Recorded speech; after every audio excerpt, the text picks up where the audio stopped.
생명의 날을 즐겁게라고 하는 제목을 가지고 하나님의 말씀을 전해드리고자 합니다. 우리가 살아가면서 자연스럽게 하는 질문이 하나가 있습니다.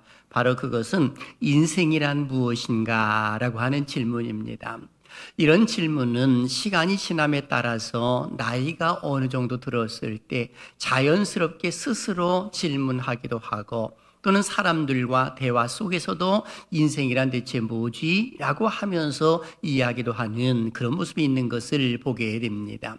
그리고 또 한 해가 마무리 짓는 그런 모습 가운데에 그 인생의 마디에 다다랐을 때에 인생이란 대체 뭔가라고 하는 것에 대하여서 생각을 하게 되는 그런 모습이 있는 듯합니다. 이런 이야기가 있습니다. 오래전 중국의 한 왕이 저명한 학자들을 불러 모아놓고 인생이란 도대체 무엇인지, 인류 역사란 도대체 무엇인지 연구해서 책으로 만들어 오너라 라고 해서 명을 했다고 합니다. 그래서 많은 학자들이 함께 모여서 이곳저곳을 다니면서 연구를 하고 또 이 수집을 한 결과 이 마침내 큰 방대한 저서가 나왔습니다. 그래서 그걸 왕에게 갖다 주었거든요. 왕이 이것을 딱 보면서 이건 너무 방대하다, 좀 간단하게 좀 만들어서 다시금 가져오너라 라고 해서 이 다시금 되돌려 보냈다고 합니다. 그래서 이 학자들이 다시금 또 연구하고 또 연구해서 한 권의 책이 나왔다고 하죠.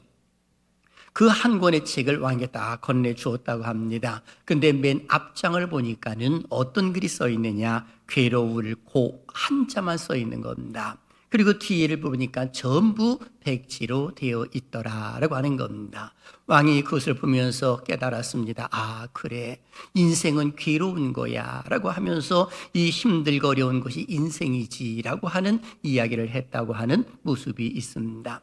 그런데 실제로 성경 속에서도 이 답을 제시를 해주고 있습니다. 인생이 대체 뭐냐 했을 때에 시편 90편 10절을 보게 되면 우리의 연수가 70이요 강건하면 80이라도 그 연수의 자랑은 수고와 슬픔뿐이요 신속히가니 우리가 날아가나이다 라고 기록이 되어 있습니다. 시간이 빠르게 지나간다라고 표현을 해주고 있습니다. 그런데 그 연수의 자랑은 뭐냐? 수고와 슬픔뿐이다 라고 하는 겁니다. 아픔이 있다는 것이죠. 괴로움이 있다는 것입니다. 수고가 있다라고 기록을 해놓고 있습니다. 그런 거로 우리 인생이라고 말을 했을 때에 사실 우리 인생이 기쁨과 번영과 성공과 승리와 그리고 형통함만 있다면 얼마나 좋겠습니까? 하지만 그렇지 아니하고 또 힘들고 어려운 역경 속에 처할 수 있는 것이 우리네 인생이다라고 볼 수가 있는 것입니다.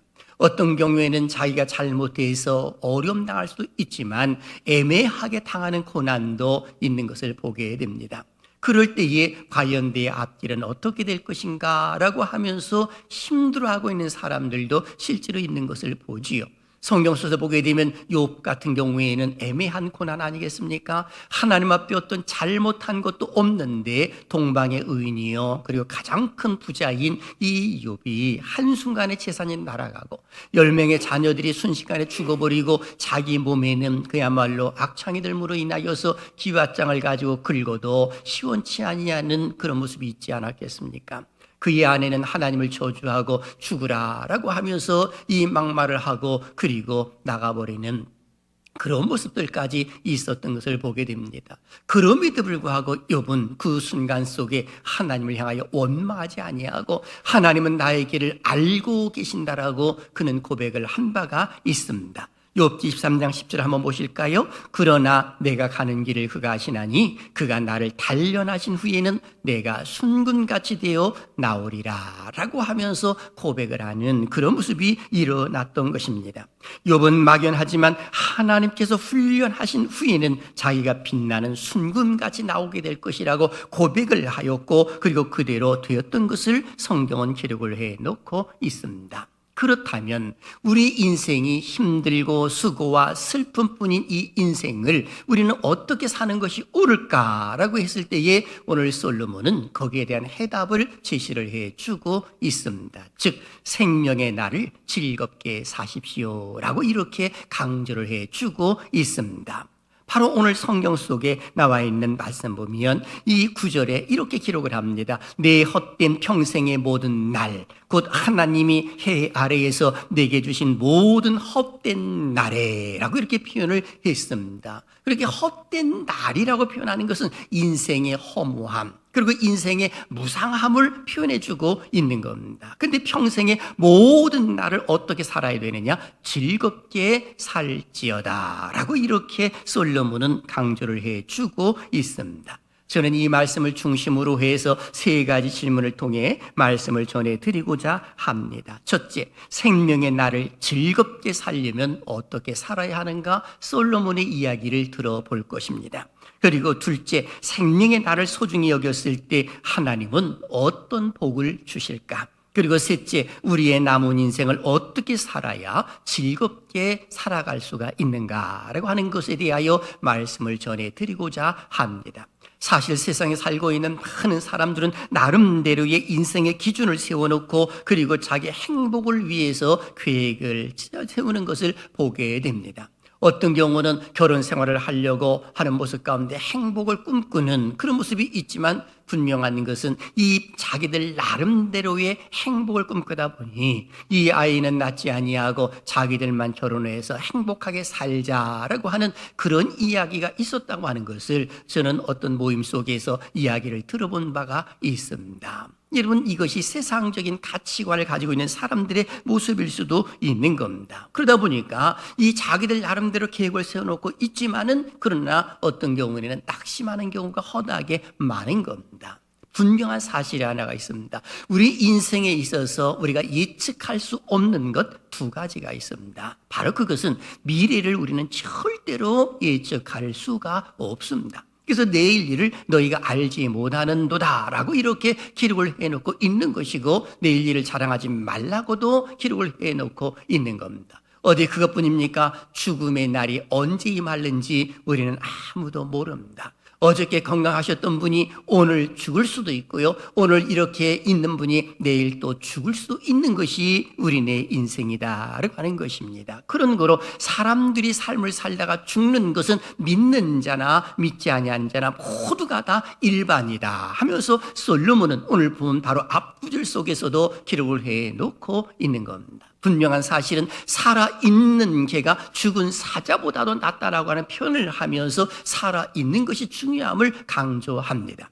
한마디로 말하게 되면 저는 이 말씀을 이렇게 적용을 시켜보고 싶습니다. 살아있다고 하는 것은 소망이 있다는 것이다 라고 말입니다. 한번 따라 하실래요? 살아있다고 하는 것은 소망이 있다는 것입니다. 그럼요. 살아있다고 하는 것은 언제든지 가능성이 있는 거예요. 그런데 죽으면 아무런 의미가 없는 것 아니겠습니까? 그래서 솔로몬은 부귀영화까지 다 누려본 사람 아니겠습니까? 우리가 솔로몬 하게 되면 그 솔로몬은 다윗의 아들이요 그는 서자입니다. 왕이 될 수 없는 사람입니다. 그런데도 하나님의 은혜 가운데 그가 왕이 되었습니다. 그리고 약관의 나이에 왕이 되고 난 이후에 그 큰 백성을 다스리고 하려고 하니 지혜가 부족해서 1,000번째를 드립니다. 하나님의 감독을 하셨지요. 내가 내게 무엇을 해줄까?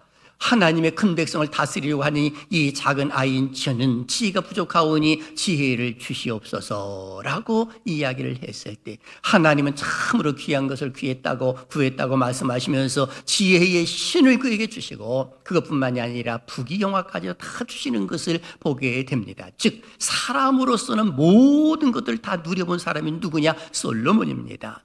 권력이면 권력, 그리고 힘이면 힘, 그리고 여자면 여자, 1,000명의 여자를 거느릴 정도로 힘이 있었으니 말할 것도 없는 거죠. 그런데 그 모든 걸 다 누려보고 난 이후에 솔로몬의 고백을 통해서 우리 하나님은 우리 인생들에게 교훈을 준 겁니다. 즉 헛되도다 라고 하면서 그런 고백밖에 없다는 겁니다. 그렇게 인생의 헛마음을 노래하고 있는 거죠. 그런 거로 인생 곧 사람의 본분에 대해서도 이야기를 해주고 있는데 전도서 12장 13절 읽어볼까요? 시작. 이래 결국을 다 들었으니 하나님을 경외하고 그의 명령들을 지킬지어다. 이것이 모든 사람의 본분이니라. 아멘. 여기 사람의 본분이라고 하는 것은 생명 있는 자의 본분이라는 겁니다. 그것이 뭐예요? 하나님을 경외하는 것이고 그의 명령들을 지키는 것이다 라고 이렇게 강조를 해주고 있는 것입니다. 자, 그렇다면 우리는 어떻게 살아야 생명의 날을 즐겁게 살아갈 수가 있을까요? 솔로몬은 4가지를 기록을 해놓고 있습니다. 첫째, 음식을 맛있게 먹어야 된다라고 기록합니다. 7절을 한번 읽어볼까요? 시작. 너는 가서 기쁨으로 네 음식물을 먹고 즐거운 마음으로 네 포도주를 마실지어다. 이는 하나님이 네가 하는 일들을 벌써 기쁘게 받으셨음이니라. 아멘. 여기 이 말씀에서 기쁨으로 식물을 먹고 즐거운 마음으로 포도주를 마시라고 기록을 해놓고 있습니다. 해 아래서 인생의 허물을 극복할 수 있는 비밀을 이야기를 해주고 있는 것이거든요. 그러니까 인생의 허무함을 극복할 수 있는 그 가운데 하나가 뭐냐? 음식을 맛있게 먹는 것이다 라고 이렇게 강조를 해주고 있는 겁니다. 이것은 하나님의 관계성 안에서 실학을 추구할 것을 권면해 주고 있는 겁니다. 그래서 우리 기독교를 가리켜서 실학의 종교다라고 이렇게 말하고 있는 겁니다. 기쁨의 종교라는 것이죠. 슬픔의 종교가 절대로 아닌 것입니다. 환희, 즐거움, 행복 이걸 가르쳐 우리 기독교의 실학의 종교라고 이렇게 말하기도 하는 것 아니겠습니까? 그런 거로 음식을 먹을 때에도 맛있게 먹는 게 중요한 겁니다. 어떻게 먹어야 맛있습니까? 쩝쩝거리면서 맛있다 하면서 먹는 겁니다. 그럼 옆에 있는 사람도요 은근히 맛있게 먹게 되는 그런 모습이 있는 겁니다. 식당에서도 보십시오. 이 음식이 이렇게 나왔을 때, 야, 이 음식 맛있다라고 그 누군가 이야기를 하게 되면 그 어딘가 모르게 이젠 정말로 맛있어 보이는 그런 모습이 있는 것 아니겠습니까? 제가 예전에 우리 교인 중에 이제 식당을 하시는 분이 계셔서 사람들이 막 지나가는 거예요. 그래서 지나가가지고 이제는 밖에 나와가지고, 야, 여기 왜 이렇게 맛있는 거야? 제가 이야기를 했습니다. 그랬더니 그분들이 지나가다가 쭉 쳐다보더라고요. 식당을 쳐다보는 거예요. 그래서 제가 진짜 맛있습니다 이렇게 말을 했습니다. 우리 교인이니까 그런 말을 하죠. 다른 데였다면 그런 말을 안 했을 겁니다. 그랬더니 그분들이 웃으면서 지나가시더라고요. 여러분, 음식을 맛있게 먹는 것이 얼마나 기분이 좋은 것인지 몰라요. 이것이 바로 무엇이냐라고 했을 때 인생을 즐겁게 사는 것이다 라고 하는 겁니다. 그래서 먹을 수 있는 것도요 큰 복이에요. 그래서 먹는 것도 우리는 감사할 줄 알아야 하는 겁니다. 음식을 먹으면서 투정하는 모습은 좋지 못해요. 잔소리하는 모습도 안 좋은 것입니다. 오히려 감사하면서 즐겁게 먹는 것, 이것이 첫 번째요. 두 번째는 삶을 즐기라고 말해주고 있습니다. 8절을 보십시오. 내 의복을 항상 희귀하며 내 머리에 향기름을 그치지 아니하도록 할지니라 라고 기록을 하고 있습니다. 고대 근동에서 흰옷을 입는다라고 하는 것은 여러 가지 의미로 해석될 수 있습니다. 그 가운데서 축제 때에 또는 잔치 때에 흰옷을 입는 것이거든요. 그런데 솔로몬은 뭐라고 말합니까? 내 의복을 항상 희게 하며, 그러니까 매일같이 매 순간순간 내 의복을 깨끗하게 입으라는 겁니다. 축제의 분위기처럼 입으라는 것. 그것뿐만이 아니라 내 머리에 향기름을 그치지 아니하도록 하라고 기록하고 있습니다. 향수를 바르라는 표현도 나오는 거 아니겠습니까? 감람유에서 나오는 향기를 그런 말하는 겁니다. 그러니까 아름답고 이쁘게 그리고 삶을 즐기라 라고 이렇게 표현을 해주고 있는 겁니다. 그런 걸 하나님 주신 것에 대하여 감사하면서요 내게 주어진 그 삶을 즐길 줄 아는 거는요 절대로 나쁜 게 아닌 겁니다. 내게 어떤 불을 주셨다면 좋은 음식 먹어도 되는 것이고요, 좋은 집에 살아도 되는 것이고, 좋은 차 타도 되는 것이고, 그리고 내게 준 그 모든 의복들도 잘 입고 다니는 것도 좋은 것이다 라고 하는 겁니다. 어르신들은 그 아까워서 못 입는 경우가 허다하게 많잖아요. 저희 어머니도 그러셨어요. 저희 어머니도 보게 되면은 명절 때는 한복을 아주 예쁘게 다려서 입으시고 한 번 입고 장로에 갔다가 그냥 가둬두는 거예요. 처박아두는 거예요. 그리고 나중에 이제 돌아가시고 난 뒤에 그 모든 걸 정리하다 보니까 세상에 그 좋은 옷들을 그 장로에다 넣어놓고 한 번도 안 입은 것들이 있더라고요. 그런데 그걸 왜 안 입으셨을까요? 너무너무 아까워서 아주 소중한 날 입으시려고 그러셨던 거란 말이죠. 그런데 그렇게 사는 게 아니에요. 우리 기독교인은 내게 주어진 것에 대하여서 삶을 즐길 줄 아는 그런 모습이 무엇보다 더 중요하다라고 솔로몬은 강조를 해주고 있습니다. 세 번째는 가정생활도 즐겁게 해야 된다는 것이죠. 9절을 다시 한번 읽어볼까요? 시작. 내 헛된 평생의 모든 날, 곧 하나님의 해 아래에서 내게 주신 모든 헛된 날에 내가 사랑하는 아내와 함께 즐겁게 살지어다. 그것이 내가 평생의 해 아래에서 수고하고 얻은 내 몫이니라. 아멘. 여기 보니까 솔로몬이 말합니다. 내 헛된 평생의 모든 날. 그러니 그 생명이 있는 날에 무엇을 해야 되느냐? 네 아내와 함께 즐겁게 살지어다. 이렇게 표현해주고 있는 겁니다. 그래서 실제로 솔로몬은 한 명의 여인으로 만족을 못했던 사람 중에 하나입니다. 후궁은 700명이요 첩이 300명이었습니다. 온갖 쾌락을 다 즐겨본 사람이 솔로몬이거든요. 그런데 그 모든 걸 다 누려보고 난 이후에 인생이 얼마나 헛되고 허무한지를 알았던 겁니다. 그래서 그의 말년에 전도서를 기록하는 그런 모습들이 일어났던 것이죠.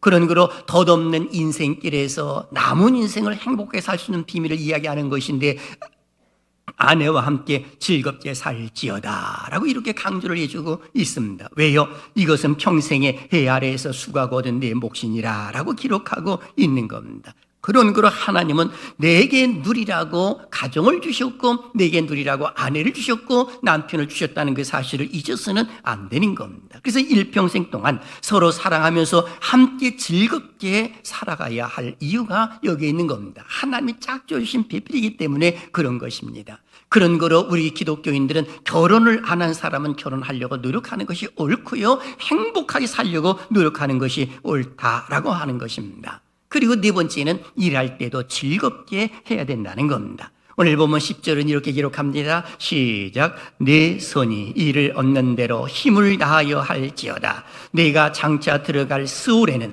일도 없고 계획도 없고 지식도 없고 지혜도 없음이니라. 아멘. 여기 보니까 무슨 일을 주든지 간에 기쁜 마음으로 즐거운 마음으로 할 것을 솔로몬은 강조를 해주고 있습니다. 즉 최선을 다해서 일을 하십시오 라고 이렇게 강조하고 있는 겁니다. 왜 그럴까요? 스올에 들어가면 아무것도 할 수가 없다는 겁니다. 여기서 스올이라고 하는 말은 이 구약에서는 지옥 이렇게 번역이 되어 있습니다만은 이 스올이라고 하는 말은 어두운 곳, 캄캄한 곳, 이 헬라어로 말하게 되면 하데스 이렇게 표현하거든요. 그런 거로 지옥의 의미가 아니라 죽음, 이걸 가리켜 말하는 겁니다. 그래서 예수님께서 장사 지내는지 무덤에 머물러 있을 때도 하데스, 구약으로 말하게 되면 스올, 그것으로 표현되어 있는 것이거든요. 그 결코 지옥이 아닌 겁니다. 죽음을 일컬어 말하는 겁니다. 한마디로 말하게 되면 지옥이 아니라 죽음이라고 하는 것은 모든 것이 끝나버린다는 거예요. 계획도 없고 지식도 없고 지혜도 없고 더 이상 일을 하고 싶어도 할 수 없는 죽음이 오기 때문에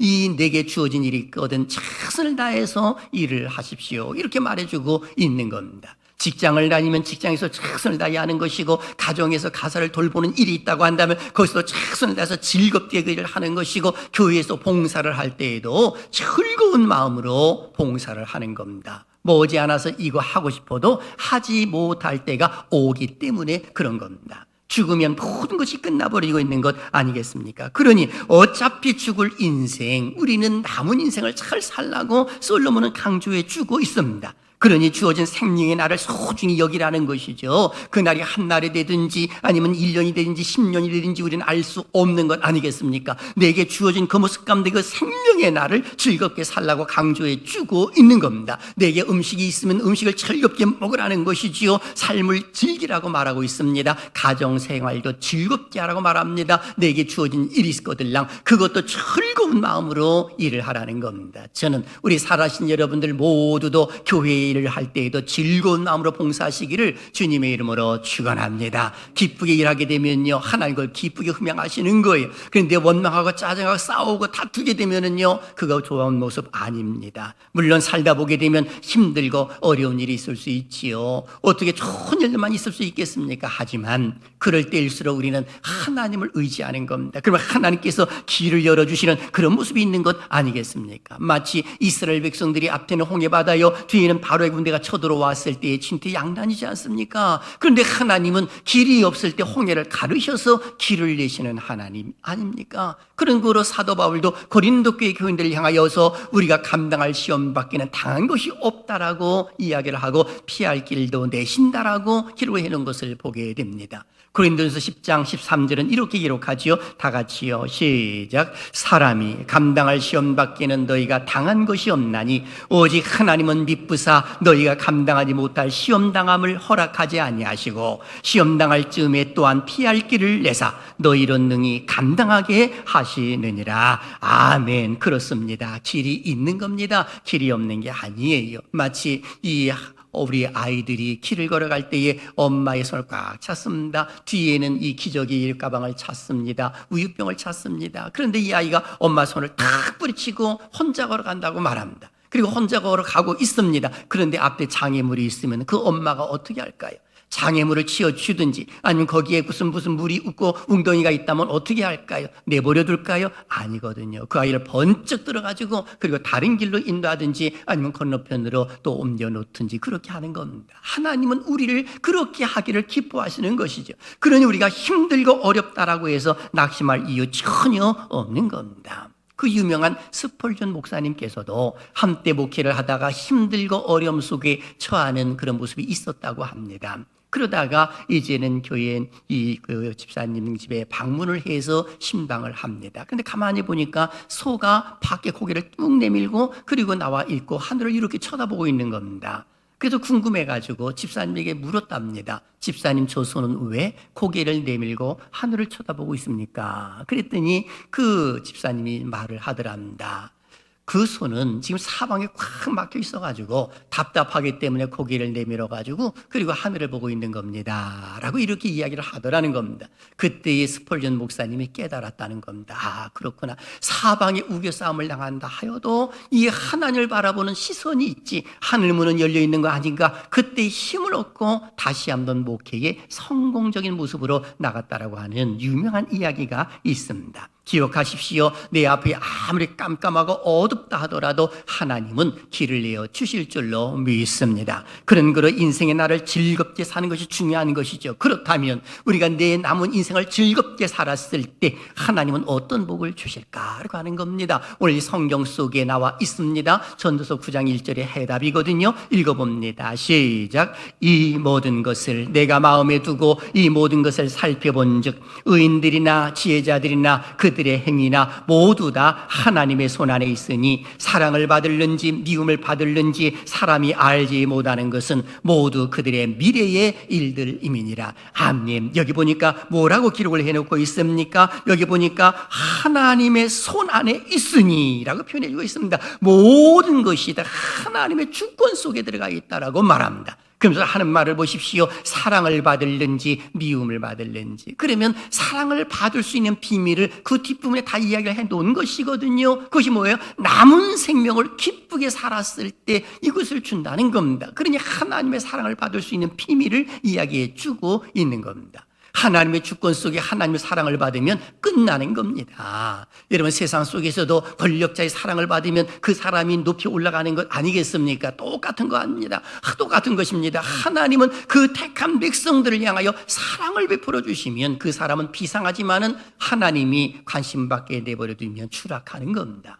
우리가 잘 알고 있는 사울왕을 보십시오. 하나님 그를 미워하니까 점점 그의 인생의 왕으로부터 추락하는 인생이 되지만은 다윗은 이 도망자의 신세요 목동에 불과했지만은 하나님이 그를 사랑해 주니까 시간이 감에 따라서 점점 흥하게 되더니 나중에는 이스라엘의 성군이 되는 그런 모습이 있는 것 아니겠습니까? 저는 우리 살아신 여러분들도 비상하는 은혜가 있기를 주님의 이름으로 축원합니다. 하나님의 사랑을 받기를 주님의 이름으로 축원합니다. 그런 거로 오늘 우리는 이제 어떻게 사는 것이 옳으냐라고 했을 때에 두 가지를 기억하십시오. 첫째, 하나님께서 베푸신 은혜를 잊지 말자라고 하는 겁니다. 사람들에게 문제가 일어나는 것이 뭡니까? 이 은혜를 잊어버리기 때문에 문제가 일어나는 겁니다. 솔로몬은 하나님께서 모든 것을 베풀어 주신 것에 대하여서 즐겁게 살라고 말해주고 있는 겁니다. 음식이면 음식, 가정이면 가정, 일이면 일, 이 모든 것들을 즐겁게 살라고 말해주는 것은 은혜를 잊지 말라라고 강조를 해주고 있는 모습입니다.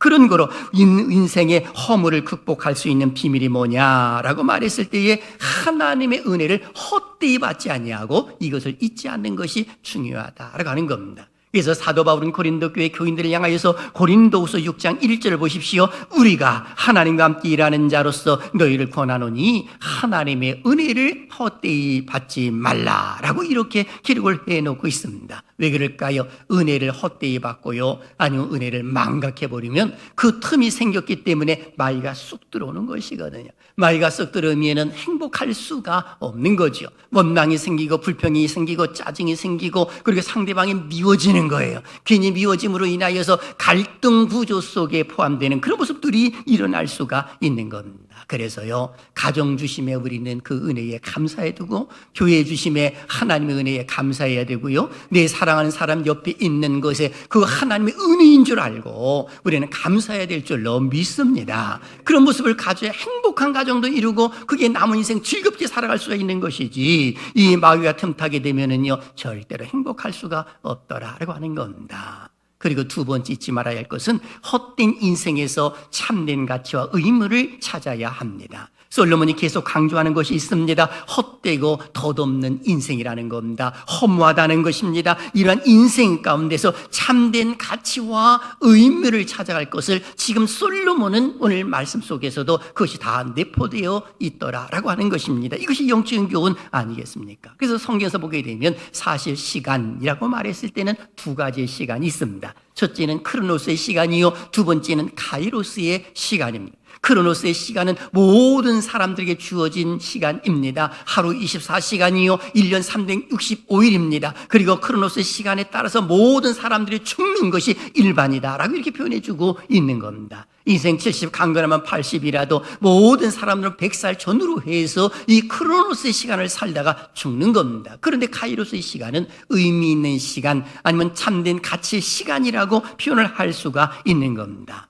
영적으로 보게 되면 우리 하나님의 카이로스의 시간은 독생자 예수 그리스도를 이 땅에 보내주신 시간이 카이로스의 시간이요, 우리를 개인적으로 보게 되면 우리는 예수님을 믿는 그 순간이 카이로스의 시간이요, 오늘 이렇게 예배드리는 그 시간이 카이로스의 시간이요, 바로 하나님이 기뻐하신 것을 이루어드리는 시간들이 다 카이로스의 시간이다라고 이렇게 말할 수가 있는 것입니다. 그런 거로 우리는 생각해 보는 것입니다. 헛된 인생, 참된 가치와 그 의미를 만들어가는 것이 중요하다라고 하는 겁니다. 그래서 우리가 인생 자기가 얼마 남지 않았을 때 의사의 판결을 받게 되면 추억 만들기를 갖는 경우가 있습니다. 그러다 보니까 이 인생 끝나기 전에 내 사랑하는 사람들과 가족여행을 떠난다든지, 아니면 사랑하는 사람을 한 바퀴 삥 바라보면서 돌아보고 난 이후에 그리고 인생의 종집을 찍으려고 한다는 사람이라든지 여러 가지 모습이 있는 거 아니겠습니까? 하나님을 믿는 믿음의 사람들은 항상 무엇을 찾아야 되느냐? 헛된 인생에서 참된 가치와 의미를 찾는 겁니다. 좀 더 쉽게 이야기하게 되면은 교회에서 진행하는 축하 발표에서도 적극적으로 참여를 해서 이 카이로스의 시간을 만들려고 노력하는 것이 옳은 겁니다. 성탄절이 다가옴으로 인하여 세상 사람들이 먹고 마시고 즐기고 쉬는 날로 그렇게 시간을 보내는 모습이 똑같은 모습으로서의 크로노스의 시간을 보내려고 하지 말고 카이로스의 시간으로 하나님 앞에 아기 예수의 탄생을 기뻐하면서 즐거운 시간을 만들고 내 나름대로의 하나님이 기억하시고 행위롭게 기록될 수 있는 그 시간을 만든다면 그것처럼 더 좋은 일이 없는 것 아니겠습니까? 어디 그것뿐입니까? 참된 의미와 가치 있는 시간을 만들 때는 이 그림자뿐만이 아니라 그늘이 되어주는 사람이 되어야 하는 겁니다. 모든 사람에게는 햇빛이 이렇게 탁 비치게 되면 그림자가 생기게 되어 있거든요. 그림자가 없는 사람은 아무도 없는 겁니다. 다 그림자가 있는 겁니다. 그런데 그림자의 인생을 사는 것은 자기만 위해서 사는 사람들입니다. 하지만 그늘의 인생을 사는 사람도 있는 거 아니겠습니까? 마치 성경 속에서 요셉을 보게 되면 요셉은 자기만의 인생이 아니었거든요. 이 애굽의 총리 자리에 앉았을 때에 그는 그늘의 인생을 살았습니다. 그러다 보니까 그의 그늘 밑으로 그의 아버지를 비롯해서 75명의 형제들이 와가지고 머물다가 200여 년, 400여 년 만에 약 200만 명이 넘는 인구가 불어나는 역사가 일어난 것 아니겠습니까? 그래서 성경 속에서 이 야곱이 요셉을 향하여서 외치는 기도가 있습니다. 창세기 49장 22절에 요셉은 무성한 가지 그 샘 곁에 무성한 가지라 그 가지가 담을 넘어 또다라고 기록 기록을 해놓고 있습니다. 마치 제가 헌금 기도를 할 때에 가끔 가다가 이것을 인용을 해서 요셉과 같이 우리 사랑하는 성도들도 다른 사람의 그늘이 되어줄 수 있는 모습이 있게 해달라고 하는 그 마음의 간절함이 있기 때문에 이 성경 구절을 제가 인용을 해서 기도할 때가 많습니다. 여러분, 우리는 나만의 인생이 아니라 내 주변에 있는 사람들 그늘이 되어줘야 되는 겁니다. 남편은 아내의 그늘이 되어주고요, 아내는 남편의 그늘이 되어줘야 하고요, 어버이는 자녀들의 그늘이 되어줘야 하고, 자녀들은 어버이가 연세가 드시면 어김없이 그늘이 되어주는 그런 모습을 가져야 되는 겁니다. 교회 안에서도 직분자들은 믿음이 연약한 자들의 그늘이 되어주려고 하는 그 자세가 또한 중요하다라고 하는 겁니다. 어디 그것뿐입니까? 새로운 소망과 힘을 얻는 것도 역시 의미 있는 시간이에요. 어찌 말하게 되면 지금까지 내가 낙심했지만 이제부터 한번 해볼 거야, 하나님 믿는 믿음의 신앙 가운데 다시금 일어설 거야 라고 하는 그 순간이 의미 있는 시간이다, 이렇게 말할 수가 있는 겁니다. 이런 이야기가 있지요. 생명의 삶에 실린 이희대 작가의 글입니다. 대장암 4기 방사선 치료를 했답니다. 좌골신경 부분을 건드렸다고 합니다. 그러다 보니까 혈액순환 장애가 오더니 그 뒤부터 서서히 다리가 마비되기 시작을 합니다. 척수에 진통제를 넣는 치료까지 동원했지만 나아지지를 않았다는 겁니다. 너무 힘들고 아프고 고통스러워서, 그리고 찬송을 부르고 밤새 기도했습니다. 그럼에도 불구하고 두렵고 괴로움이 더욱더 심했다고 합니다. 밤새 기도하며 씨름을 하다가 성경을 읽어야지 하면서 성경을 쫙 폈습니다. 읽다 보니까 자기 마음속에 감동을 주는 성경 한 구절이 들어왔습니다. 바로 그것은 이사야 60장 1절, 일어나라 빛을 발하라 이는 내 빛을 잃었고 여호와의 영광이 내 위에 임하였음이니라 라고 하는 성경 구절이었다는 겁니다.